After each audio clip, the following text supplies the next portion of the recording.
Você está ouvindo o Politicast, trabalho de conclusão do curso de jornalismo da Unicap de Pedro Cunha, dividido em 2 episódios que discute o panorama da extrema-direita no estado de Pernambuco. Neste segundo episódio, vamos conversar sobre a extrema-direita no contexto das eleições de 2022.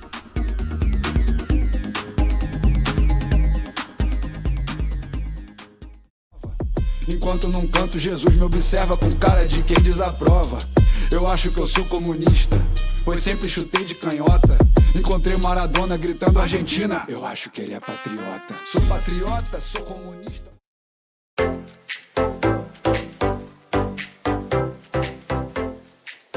Olá a todos, todas e todes. Eu sou Pedro Cunha e está começando o Politicast, podcast documental em 2 episódios sobre política. Aqui, vamos conversar sobre o panorama da extrema-direita no estado de Pernambuco.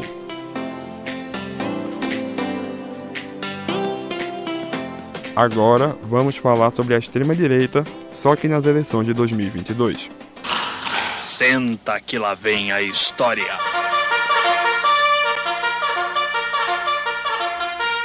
Ao contrário do que aconteceu 4 anos antes, a extrema-direita sofreu uma derrota gigante quando Jair Bolsonaro perdeu a reeleição para Luiz Inácio Lula da Silva em 2022, fazendo assim com que Lula fosse o primeiro presidente da República na história do país a passar 3 vezes pelo cargo, e Bolsonaro o primeiro em quase 30 anos a não se reeleger.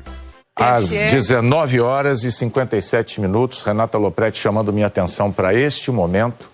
Você está vendo na tela a cor pintou. A Justiça Eleitoral acaba de confirmar a vitória de Luiz Inácio Lula da Silva, do PT, na disputa da presidência da República. A partir de 1º de janeiro de 2023, Lula retorna ao Palácio do Planalto para o mandato de 4 anos. Sem medo de ser feliz, quero ver chegar. Lula lá, brilha nossa estrela. Lula lá, renasce a esperança. Lula lá, o Brasil criança, na alegria de se abraçar. Em Pernambuco, mais uma vez, não se seguiu o roteiro em nível nacional, pelo menos não como um todo. Embora Lula tenha recebido 66,93% dos votos de Pernambuco contra 33,7% de Bolsonaro, e a senadora eleita Tereza Leitão tenha sido do partido do presidente, o Legislativo e o Executivo estaduais seguiram outro caminho. Os deputados mais votados tanto para a Assembleia quanto para a Câmara Federal são nomes ligados à extrema-direita e apoiadores do ex-presidente Bolsonaro. Para o Legislativo Estadual, foram eleitos Pastor Júnior Técio e Coronel Alberto Feitosa, e para o Legislativo Federal, André Ferreira e Clarissa Tércio. Além disso, a nova governadora, Raquel Lira, embora não seja representante desse campo ideológico, recebeu votos massivos desses eleitores, especialmente no segundo turno. É mesmo? É sim. Inclusive, temos um especialista para explicar melhor isso. Antônio Lucena é cientista político e professor universitário, e trouxe uma análise do porquê os pernambucanos não casaram votos do Legislativo com os do Executivo. Aconteceram algumas mudanças demográficas importantes, o crescimento também do eleitorado evangélico em Pernambuco, que ele tem uma relevância eleitoral indiscutível. Então tudo isso, em grande medida, contribuiu. E o eleitorado evangélico, que votou em Lula em 2002, o abandonou por causa, de algumas pautas relacionadas aos LGBT, QIA+, questões como linguagem neutra e etc., está mais associado também a pautas conservadoras, e esses candidatos terminam reunindo a maioria desses desejos, que esse eleitorado possui, assim como também Bolsonaro. A presença não só do eleitorado, mas também de lideranças evangélicas, contribuiu para fortalecer a narrativa do bem contra o mal. Um dos melhores exemplos foi o guia eleitoral conjunto dos candidatos a deputado Pastor Júnior Técio e a esposa dele, Clarissa Tércio, disponível no canal de YouTube dela. Nós defendemos a vida, eles, a morte de bebês no ventre da mãe. Nós defendemos a família, eles, o kit gay. Nós marchamos para Jesus, eles, pela maconha. Nós apoiamos um presidente ficha limpa, eles, um ex-presidiário. Essas eleições deixam bem claro que existem dois lados, o lado do bem e o lado do mal. De que lado você está? Em defesa da família. Discursos como esse foram responsáveis por dividir famílias durante o período eleitoral. A estudante Milena Freire, eleitora de Lula, conta como foi ter que conviver com a irmã gêmea dela, de religião evangélica e apoiadora do ex-presidente Bolsonaro, durante o período eleitoral. Considerando a nossa situação familiar, a gente nunca imaginou que ia ter uma discrepância muito grande, né, de visões entre a gente. Mas acabou acontecendo, porque, enfim, somos seres muito diferentes e vivemos em ambientes muito diferentes. E aí, para mim, em específico, em particular, foi muito delicado e muito difícil. Eu sempre tive muita dificuldade, assim, falando de minha experiência, né, como indivíduo. Eu sempre tive muita dificuldade de lidar com visões muito diferentes da minha. Em tudo na minha vida, sabe? Não só em questões políticas ou partidárias, etc. Mas em tudo. Eu sempre tive muita dificuldade. E aí eu me deparei no momento das eleições que estava tudo muito... todo mundo muito à flor da pele, inclusive eu. Lidar com uma situação aqui tão perto de mim, né? Foi uma situação bem delicada para mim, muito difícil. O que Milena relata faz com que possamos compreender melhor o impacto que essa polarização tem causado no cotidiano dos brasileiros. Somado a isso, a produção e disparo de informações falsas influenciaram o comportamento dos eleitores do ex-presidente, que, inconformados com a derrota nas urnas, protagonizaram atitudes extremas. Isso culminou nos atos do dia 8 de janeiro em Brasília. Para tornar o debate mais imparcial, políticos de dois segmentos opinaram sobre o fato. O jornalista Ivan Moraes Filho, vereador do Recife pelo PSOL no segundo mandato e engajado com pautas sociais, condena os atos. Os atos do dia 8 de janeiro em Brasília representaram muito do que os atos no Capitólio representaram nos Estados Unidos. Eles servem para a gente entender que existe uma quantidade de gente, que não me parece ser tanta gente, mas é uma quantidade relevante de pessoas que estão completamente envolvidas, absortas, mergulhadas numa narrativa mentirosa que foi vendida com muita, com muito sucesso, né? Com muito êxito nos últimos anos, utilizando ferramentas de corporações, utilizando mídias sociais, utilizando muito dinheiro, né, utilizando uma capilaridade, utilizando ferramentas inclusive ilegais de comunicação, fazendo com que uma porção da nossa população esteja tomando atitudes e formando opiniões a partir de informações inverídicas, a ponto de os seus medos e receios serem tão potencializados que eles topam, inclusive, invadir um prédio de um governo ou de um STF, acreditando que nessa iniciativa eles vão realizar um golpe. Renato Antunes, ex-vereador do Recife pelo PL, foi eleito deputado estadual em 2022, se apoiando em discursos conservadores e de defesa do ex-presidente Bolsonaro. Ele discorda. Eu quero registrar que somos contrários a qualquer ato de vandalismo, atos que atentem contra a ordem e a segurança institucional, atos que atentem contra a nossa democracia. Nós acompanhamos o que aconteceu no dia 8 de janeiro. É notório que o presidente Bolsonaro não estava no Brasil e alguns atribuem a ele a autoria intelectual, ou pelo menos que incentivou. Nós não acreditamos nessa teoria. No entanto, a CPMI está aí para apurar isso. Então ela vai ser instalada nos próximos dias no Congresso Nacional e nós nos manifestamos nas nossas redes sociais, nos manifestamos através dos canais de imprensa, dizendo que é importante que o Brasil aprofunde a investigação do que foi o dia 8 de janeiro.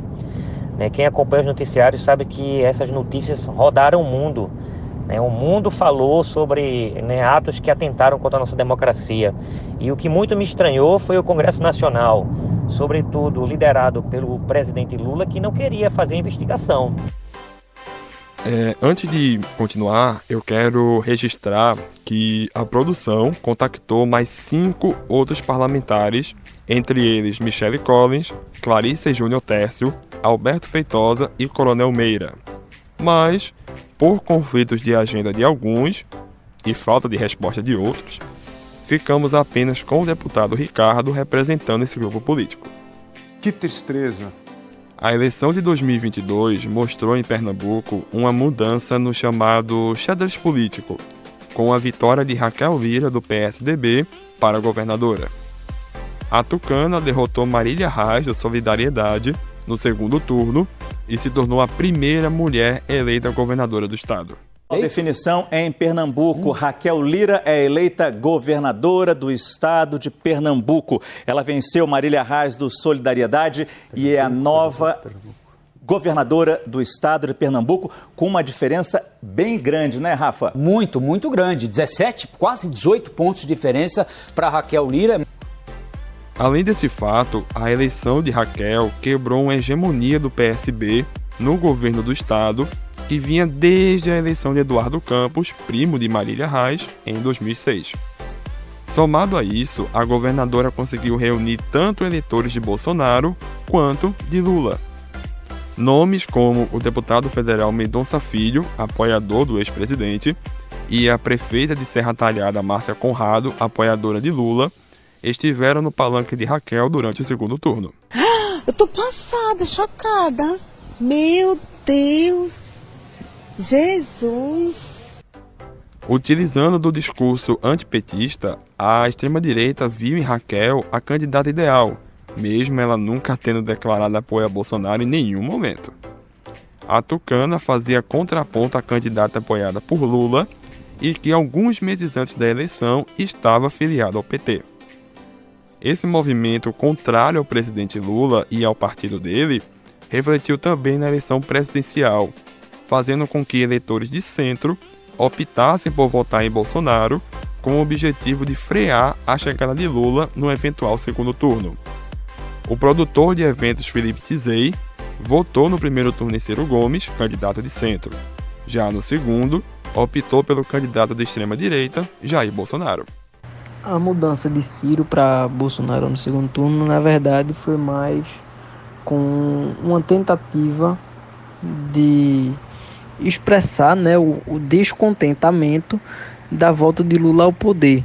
Não por Bolsonaro ser uma pessoa técnica, uma pessoa capaz de fazer um segundo mandato bom, apesar de nos últimos meses de governo dele a gente ter aí, como foi amplamente divulgado pela imprensa, contas no azul. Mas foi mais uma, como eu estou falando, uma tentativa da não volta de Lula ao poder, porque Lula sempre foi um político excepcional. Quando eu digo político, eu falo político na função política, não como presidente da República. A gente viu Lula fazer coisas muito boas, porém só foi estourar os escândalos de corrupção do governo dele lá na frente com a Lava Jato, posteriormente com Dilma, o primeiro mandato de Dilma e o segundo quando ela foi impeachmentada. Mas é claro que existe o eleitor bolsonarista mesmo, que vota nele nas duas eleições e não compactua de jeito nenhum com o que é defendido pelo presidente Lula. Como é o caso do fisioterapeuta e ex-engenheiro de pesca Anderson Oliveira. Eu, como cidadão, não consigo votar em um candidato que já tenha passado por 8 anos, como o Lula passou no comando do país, e foi processado em todas as instâncias, condenado e preso. E não simpatizo com ele e nem com o partido, porque é um partido completamente corrompido, né? E também não simpatizo com a ideologia do mesmo. E aí vem a pergunta. Tá bom, Pedro, você explicou tudo isso, mas no final das contas, qual é o panorama da extrema-direita em Pernambuco? O panorama é esse que está aí. É uma direita que aqui no estado não teve tanto sucesso em 2018, mas 4 anos depois, em 2022, viu sua popularidade crescer muito também com a ajuda de redes sociais, lideranças religiosas e discursos antipetistas que alimentaram uma espécie de guerra entre o bem e o mal. Graças a isso, conseguiram eleger os deputados estaduais e federais mais votados e ajudar a eleger uma governadora que não é de extrema-direita, mas também não é ligada ao presidente Lula. É verdade. Sobre as próximas eleições para o Executivo e Legislativo municipais em 2024 e a eleição geral em 2026, ainda é muito cedo para se desenhar um panorama futuro. Política é algo cíclico, vive em constante mudança. Hoje, quem é aliado pode virar adversário e vice-versa. Mas uma coisa é certa, essa extrema-direita criou raízes e não irá murchar tão cedo. Jair Bolsonaro não é o único nome forte desse segmento e com certeza não será o último a figurar entre os mais votados em uma eleição presidencial. É esperar para ver. Então, se cuide, beba muita água e fique longe de encrencas. A gente se vê em breve.